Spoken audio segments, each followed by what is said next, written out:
ईरानी मिसाइलों की भारी हुंकार, ट्रंप की धमकी से नेतन्याहू लाचार।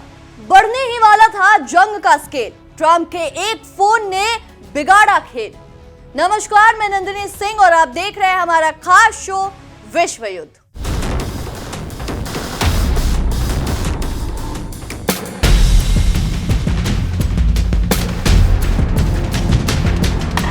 पश्चिम एशिया के सुलगते हुए रण क्षेत्र से इस वक्त एक ऐसी सनसनीखेज और बेहद गंभीर खबर आ रही है जिसने न सिर्फ यरूशलेम और तेहरान बल्कि पूरी दुनिया के रक्षा मंत्रालयों और राजनयिक गलियारों में भारी हड़कंप मचा दिया है।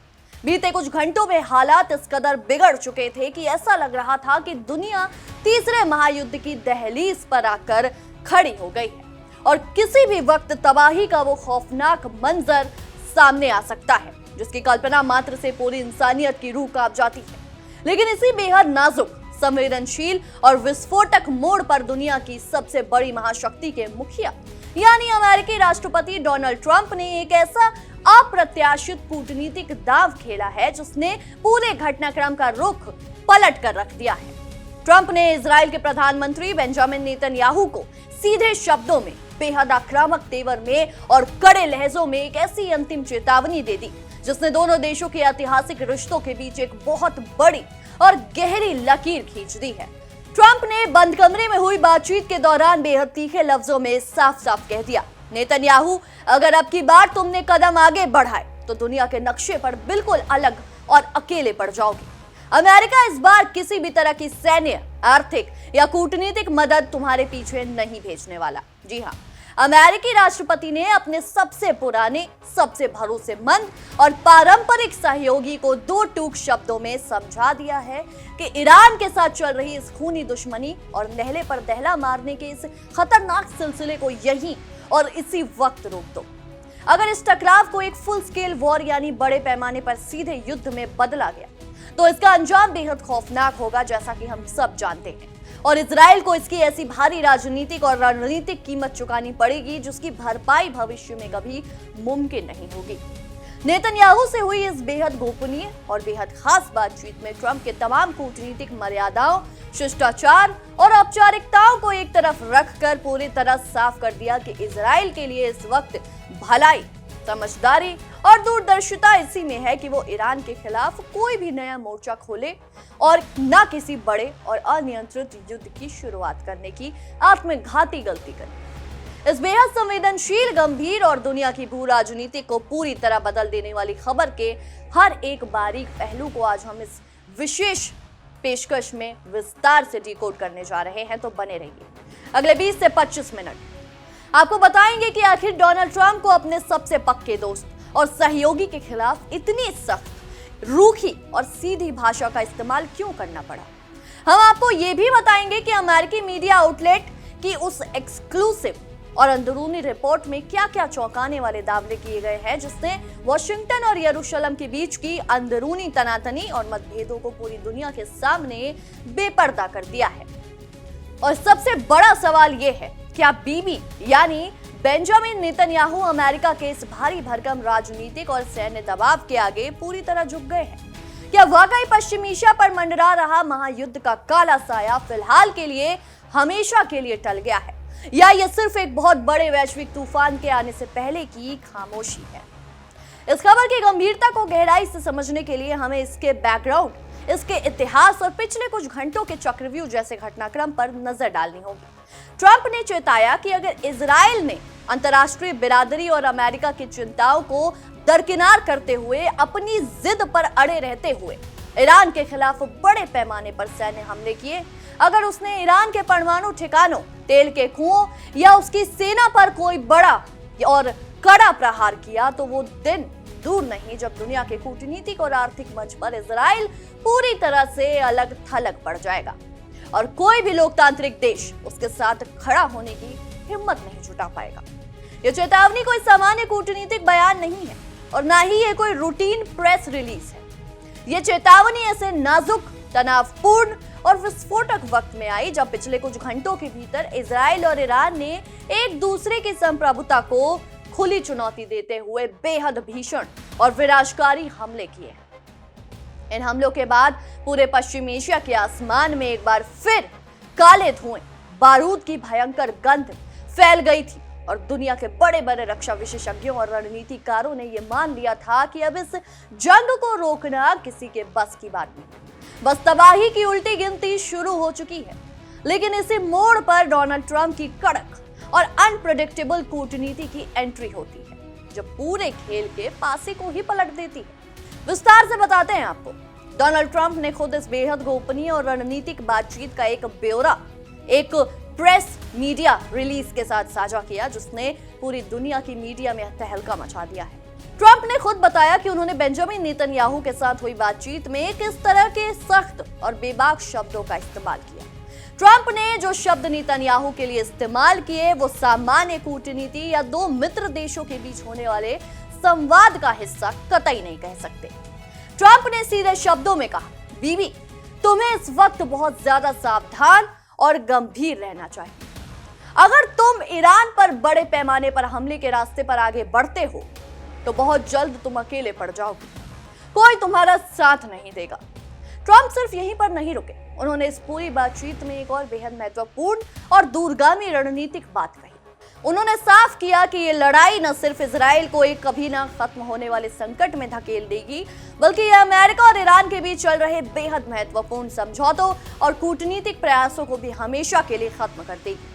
ट्रंप ने स्पष्ट शब्दों में नेतन्याहू पर दबाव बनाते हुए कहा कि ईरान के इस दुश्मनी को सैन्य हमलों, हवाई बमबारियों और मिसाइलों के जरिए आगे मत बढ़ाओ, क्योंकि इससे अमेरिका की तेहरान के साथ जो बातचीत की और टेबल पर बैठकर शांति समझौता करने की जो भी थोड़ी बहुत संभावनाएं बची हुई हैं, वो पूरी तरह खत्म हो जाएंगी और अमेरिका अपनी इस वैश्विक कूटनीति को किसी की व्यक्तिगत जिद के लिए दांव पर नहीं लगा सकता।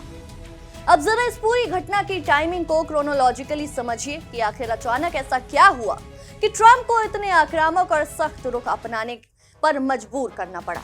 दरअसल रविवार को इजराइल ने लेबनान के भीतर घुसकर बेहद भीषण, घातक और विनाशकारी हवाई हमले किए थे, जिसमें कई रणनीतिक ठिकानों को जमींदोज कर दिया गया। इन हवाई हमलों की गूंज अभी शांत भी नहीं हुई थी कि मलबे से धुआं निकलना बंद भी नहीं हुआ था कि जवाब में ईरान ने सीधे इजराइल की मुख्य भूमि को निशाना बनाते हुए एक के बाद एक कई बैलिस्टिक और क्रूज मिसाइलें दाग दी। रविवार और सोमवार को हुए इन ताबड़तोड़ और आमने सामने के हमलों ने पूरे क्षेत्र की धरती को हिलाकर रख दिया। पूरी दुनिया सहम उठी कि अब इजराइल ने इस ईरानी मिसाइल हमले का दोबारा पलटवार किया तो फिर परमाणु हथियारों की धमकियों के बीच इस वैश्विक तबाही को रोकना दुनिया की किसी भी ताकत के बस में नहीं होगा और ये आग पूरे ग्लोब को अपने चपेट में ले ली। जैसे ही ईरान की मिसाइलें इजराइल की धरती पर गिरी और सायरन बजने लगे, वॉशिंगटन के व्हाइट हाउस में आपातकालीन बैठकें शुरू हो गई और हड़कंप मच गया। राष्ट्रपति ट्रंप और उनके राष्ट्रीय सुरक्षा सलाहकारों को तुरंत समझ आ गया कि अगर इस वक्त अमेरिकी हस्तक्षेप नहीं हुआ तो स्थिति पूरी तरह से हाथ से निकल जाएगी। राष्ट्रपति ट्रंप ने बिना एक पल का वक्त गंवाए दोनों पक्षों से तुरंत शांति की अपील की और संयम बरतने को कहा। लेकिन सिर्फ अपील से बात बनने वाली नहीं थी। ट्रंप अच्छी तरह जानते थे कि सिर्फ कागजी बयानों या सोशल मीडिया पोस्ट से बेंजामिन नेतन्याहू जैसी सख्त शख्सियत को नहीं रोका जा सकता। इसलिए ट्रंप ने सीधे यरूशलेम फोन लगाया और बेंजामिन नेतन्याहू से 1-to-1 सीधी बात की। इस फोन कॉल पर ट्रंप का रुख एक सहयोगी जैसा कम और एक सख्त फैसला सुनाने वाले और अनुशासन बनाए रखने वाले वैश्विक नेता जैसा ज्यादा था।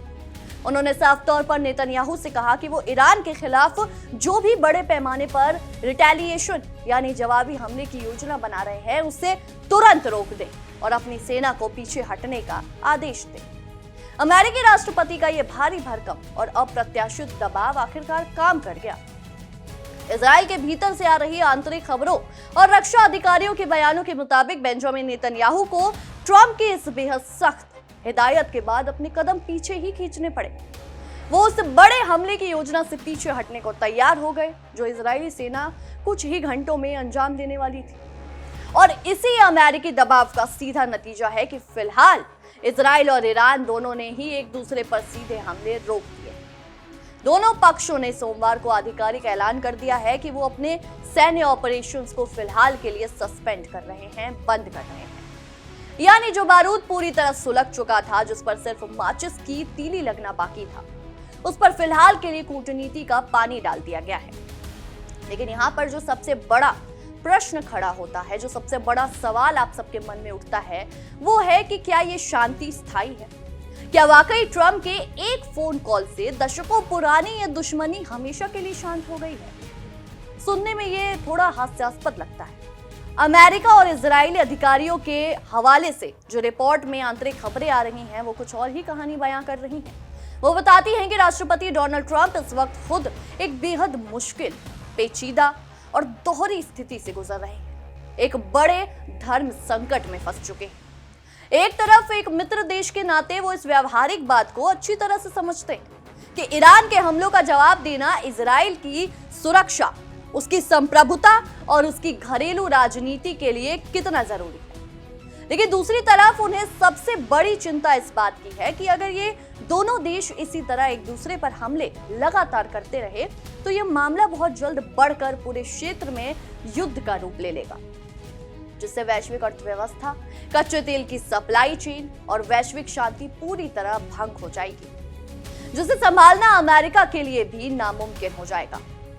बहरहाल इस मुद्दे पर देखिए हमारे सहयोगी आशीष पांडे के खास शो वर्ल्ड वॉर की ये खास पेशकश। मिडिल ईस्ट में एक बार फिर से दर्शकों महायुद्ध की आहट तेज सुनाई दे रही है, सायरन सुनाई दे रहे हैं, हमले किए जा रहे हैं। किस तरह से और कहां कहां हमले किए गए वो भी मैं आपको आगे बताऊंगा, लेकिन सबसे पहले आप ये रिपोर्ट दें।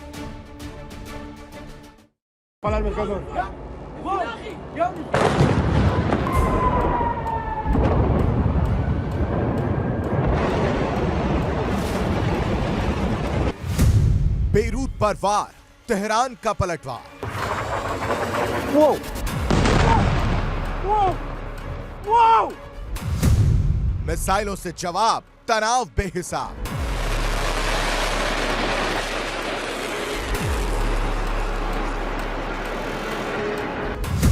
लेबनान की आग में कूदा ईरान।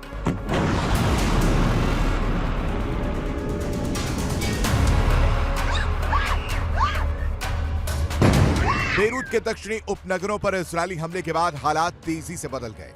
ईरान ने जवाबी कार्रवाई करते हुए इजरायल की तरफ मिसाइलें दागी।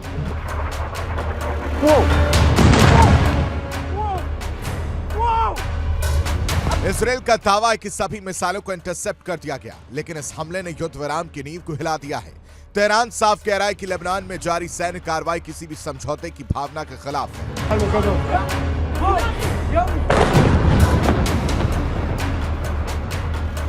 इजरायल का कहना है कि उसकी कार्रवाई हिजबुल्लाह की गोलीबारी के जवाब में थी, लेकिन ईरान इसे लेबनान पर खुला हमला बता रहा है।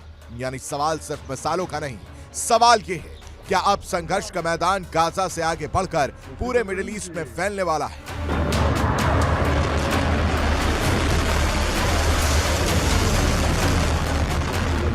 स्थिति को और विस्फोटक बना दिया है इजरायल के राष्ट्रीय सुरक्षा मंत्री इतामार बेन गवीर के बयान ने।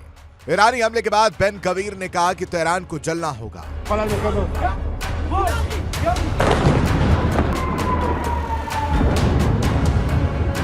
यह सिर्फ एक बयान नहीं बल्कि उस गुस्से का संकेत है जो इजरायल की राजनीतिक और सुरक्षा व्यवस्था में दिखाई दे रहा है। बेरूत से उठता धुआं, तेहरान से उड़ती मिसाइलें और तेल अवीव से आती चेतावनियां मिडिल ईस्ट में शांति की उम्मीदें फिर कमजोर पड़ती दिख रही हैं।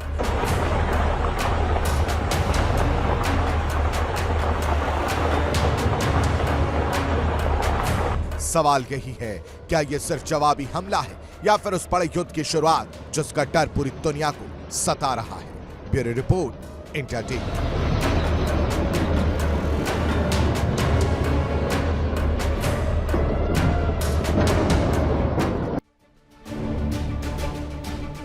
अब ये हमले कहां हो रहे हैं? तेहरान कहां कहर बरपा रहा है, कहां धारता हुआ नजर आ रहा है? इन 4 तस्वीरों के जरिए आप समझिए। हाइफा, नाजरत, डिमोना और अराद, ये 4 शहर जहां पर हमले किए गए और यकीन मानिए रात भर अटैक किए गए। मिसाइल अटैक जो है वो देखने को मिले तेहरान की तरफ से पलटवार के तौर पर। कहा यह जा रहा है कि जो हमला इजरायल ने किया उसका यह जवाबी कार्रवाई। अब आपके मन में सवाल आ रहा होगा कि इस हमले के पीछे का मकसद क्या है, आखिर ईरान ऐसा क्यों कर रहा है, वो भी आपको समझाते हैं। जो सबसे पहली वजह निकलकर सामने आई वो आपको बताते हैं कि कैसे बेरूत हमलों का बदला लिया गया। ये तस्वीर देखिए, हमले के पीछे ईरान का मकसद क्या है यह समझना बेहद जरूरी है दर्शकों। पहली वजह कि बेरूत हमलों का बदला लिया गया, बेरूत पर मना किया गया, हमले मत करना, लेकिन हमला किया गया और उसके बाद से ईरान ने भी जवाब दिया। दूसरी क्या वजह वो समझिए, लेबनान पर इजराइल हमले का, जो लगातार इजराइल हमला कर रहा है लेबनान पर, उसे बंद करना होगा।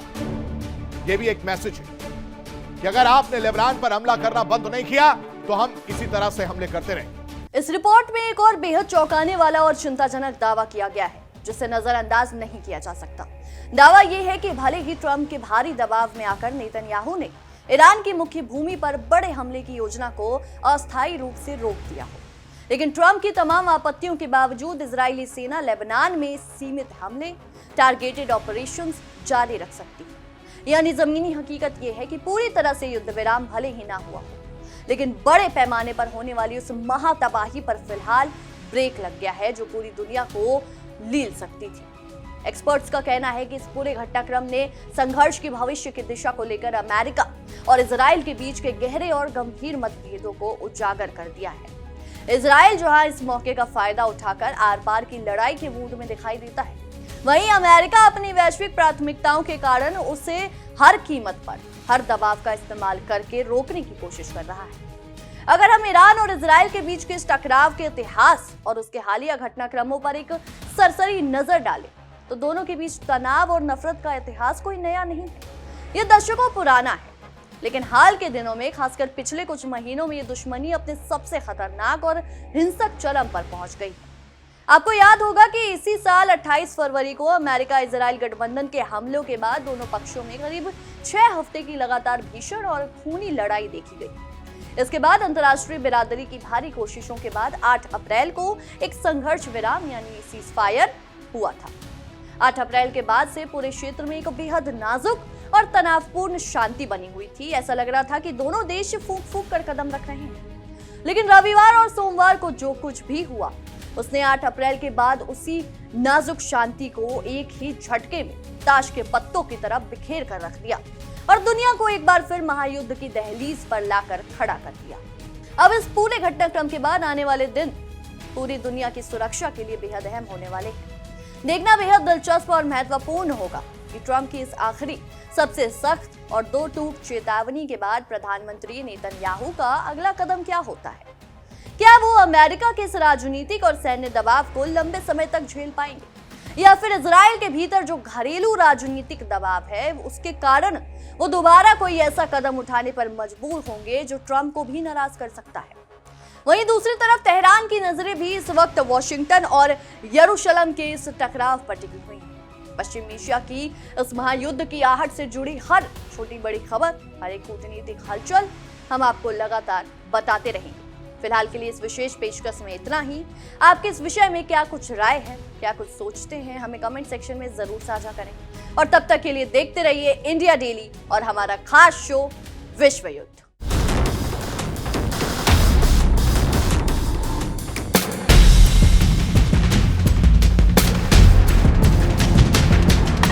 देखिए इंडिया डेली 24/7 अब आपकी स्मार्ट टीवी पर। इंडिया डेली मौजूद है सभी डिजिटल प्लेटफॉर्म पर लाइव और लगातार। इंडिया डेली 24/7 हर दिन राष्ट्र को समर्पित।